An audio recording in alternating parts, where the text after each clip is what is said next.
Assalamualaikum warahmatullahi wabarakatuh. Saya Chloe Galea, nomor urut 3 dari kelas KBJ IPS, akan mempresentasikan sebuah PowerPoint yang berisi materi manajemen pergelaran tari.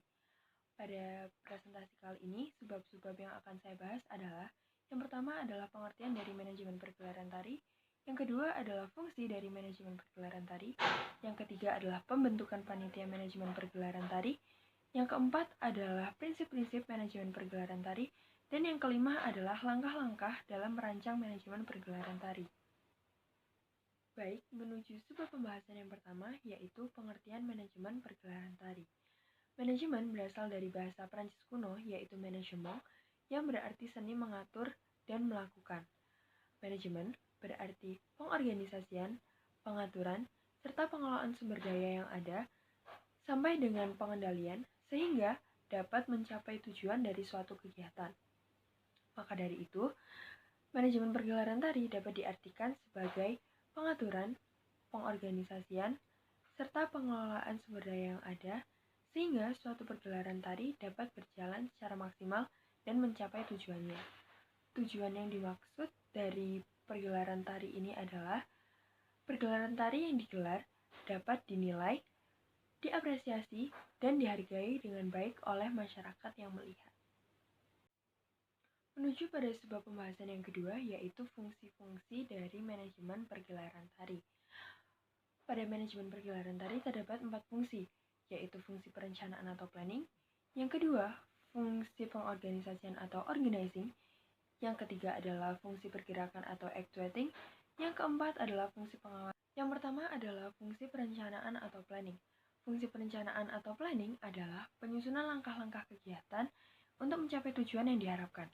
Pada fungsi perencanaan atau planning ini, kita menyusun langkah-langkah apa saja yang akan kita ambil dan langkah-langkah apa saja yang akan kita kerjakan untuk mencapai sebuah pergelaran tari yang diapresiasi dengan baik oleh masyarakat yang melihatnya.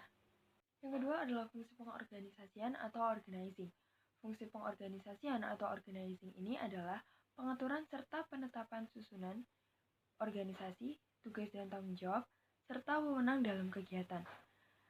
Pada fungsi pengorganisasian atau organizing ini, kita menentukan penetapan susunan organisasi, tugas apa saja yang harus dilakukan, tanggung jawab apa saja yang harus diemban, dan wewenang apa saja yang akan dimiliki oleh setiap sumber daya manusia yang kita miliki dalam manajemen pergelaran tari.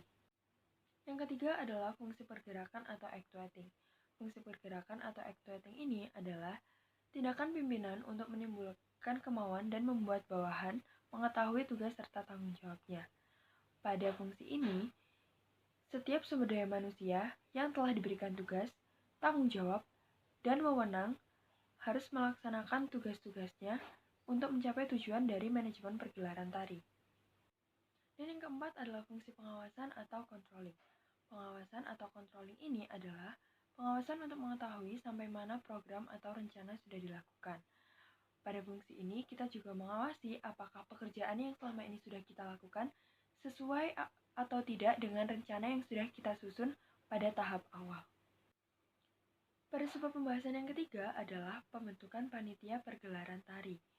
Nah, pada pembentukan panitia pergelaran tari dibagi menjadi 3, yaitu tim produksi, house manager, dan tim artistik.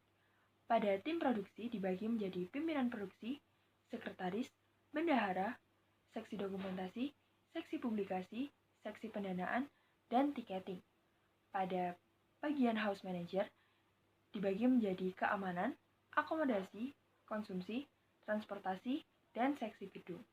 Dan yang terakhir pada tim artistik dibagi menjadi sutradara atau koreografer, pimpinan artistik atau art director, stage manager, penata panggung atau scenery, penata cahaya, penata rias dan busana, penata suara, dan penata musik atau sound. Pada sebuah pembahasan yang keempat adalah prinsip-prinsip dari manajemen pergelaran tari. Prinsip yang pertama yaitu prinsip pembagian kerja. Prinsip pembagian kerja adalah penempatan seorang sesuai dengan keahlian dan minatnya.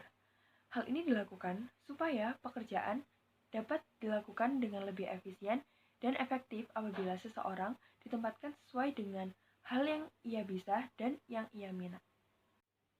Yang kedua adalah prinsip wewenang dan tanggung jawab. Prinsip wewenang dan tanggung jawab adalah setiap orang memiliki wewenang dan tanggung jawab untuk melaksanakan tugasnya. Nah, pada prinsip ini, setiap orang memiliki wewenang penuh dan tanggung jawab penuh untuk melakukan tugasnya dengan baik dan bertanggung jawab dalam tugasnya tersebut. Yang ketiga adalah prinsip tertib dan disiplin. Prinsip tertib dan disiplin adalah kepatuhan dan ketaatan dalam melaksanakan tugas serta perannya. Setiap sumber daya manusia yang ada dalam manajemen pergelaran tari harus patuh dan taat dalam melaksanakan tugasnya dengan baik, sehingga tugasnya tidak ada yang tertinggal ataupun terlewatkan satu pun. Yang keempat adalah prinsip kesatuan komando. Prinsip kesatuan komando adalah diperlukan adanya satu komando agar setiap anggota mengetahui kepada siapa mereka harus bertanggung jawab. Nah, pada manajemen pergelaran tari harus ada satu komando. Apabila terdapat lebih dari satu komando, maka anggota akan kebingungan akan instruksi yang mereka terima. Apakah mereka harus mengikuti komando dari orang A atau mereka harus mengikuti komando dari orang B. Yang kelima adalah prinsip semangat kesatuan. Prinsip semangat kesatuan adalah saling membantu dalam bekerja untuk mencapai hasil yang maksimal. Memang dalam manajemen pergelaran tari, setiap sumber daya manusianya dibagi sesuai dengan seksi-seksi sendiri dengan tugas yang berbeda-beda. Namun, tugas-tugas dan seksi-seksi yang berbeda tersebut harus saling membantu untuk dapat mencapai suatu pergelaran tari yang baik. Dan yang terakhir adalah prinsip keadilan dan kejujuran. Prinsip keadilan dan kejujuran adalah diperlukan adanya keterbukaan bersama-sama atas tercapaian hasil kerja yang sudah dilakukan. Nah, pada prinsip keadilan dan kejujuran ini, kita setiap anggota dalam manajemen pergelaran tari harus terbuka mengenai progres-progres apa yang sudah kita lakukan dalam seksi yang kita tempati. Supaya apabila terdapat mungkin progres yang masih kurang atau yang belum memenuhi target, dapat dibantu oleh seksi-seksi lainnya. Lanjut pada sebuah pembahasan terakhir, yaitu langkah-langkah merancang pergelaran tari. Yang pertama harus kita lakukan adalah menentukan tema, yaitu menentukan gagasan pokok atau ide mengenai segala hal yang akan dipergelarkan. Nah, dalam pergelaran tari terdapat beberapa tema, yaitu yang pertama adalah tari heroik. Tari heroik ini berkaitan dengan kepahlawanan. Yang kedua adalah tari erotik, yaitu berkaitan dengan percintaan. Yang ketiga ada tari imitatif, yaitu tiruan dari alam. Yang keempat adalah tari pantomim, yaitu tiruan dari aktivitas kita sebagai manusia. Yang kelima adalah tari dramatik, yaitu tari yang memiliki alur cerita. Dan yang keenam adalah tari non-dramatik, yaitu tari yang tidak memiliki alur cerita. Nah, contoh-contoh tari dari tema-tema yang ada dalam pergelaran tari adalah tari heroik, yaitu tari Wangsa Suta, tari erotik yang berkaitan dengan percintaan, yaitu tari enggar-enggar, tari imitatif, yaitu tari yang berkaitan dengan tiruan aktivitas alam, yaitu tari kelinci, tari pantomim adalah tari yang menirukan aktivitas kita sebagai manusia, yaitu tari tenun, dan tari dramatik adalah tari yang memiliki alur cerita, yaitu tari Kebo Iwa, dan tari non-dramatik, yaitu tari yang tidak memiliki alur cerita, yaitu tari kuda-kuda. Tahap kedua yang harus dilakukan adalah memberi judul, yaitu memberikan nama kepada suatu hal yang nantinya akan dipergelarkan. Nama yang diberikan berupa nama yang menyeratkan isi dari suatu karya.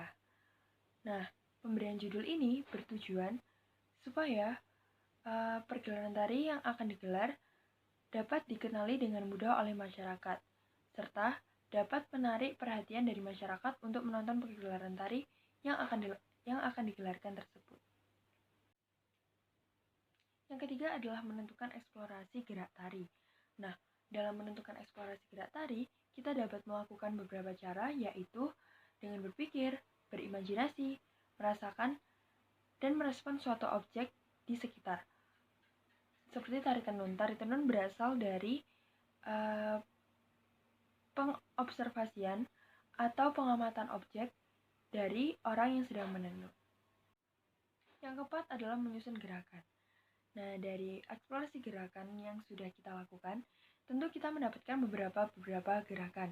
Nah, pada tahap menyusun gerakan-gerakan yang sudah kita dapat dalam eksplorasi gerak, kita susun dan rangkai sehingga dapat menjadi suatu runtutan gerak yang indah.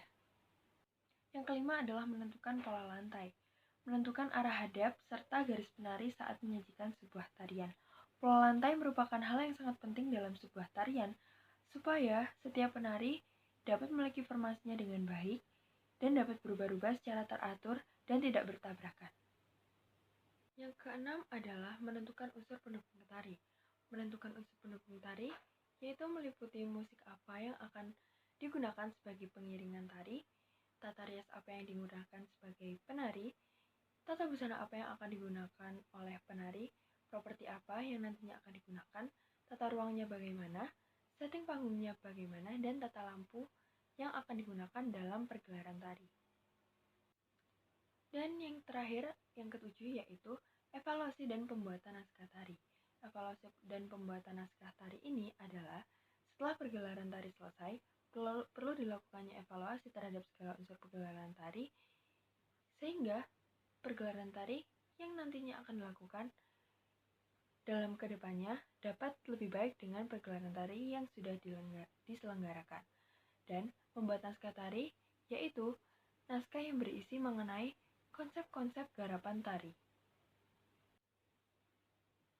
Sekian presentasi dari saya. Atas kurangnya mohon maaf. Wassalamualaikum.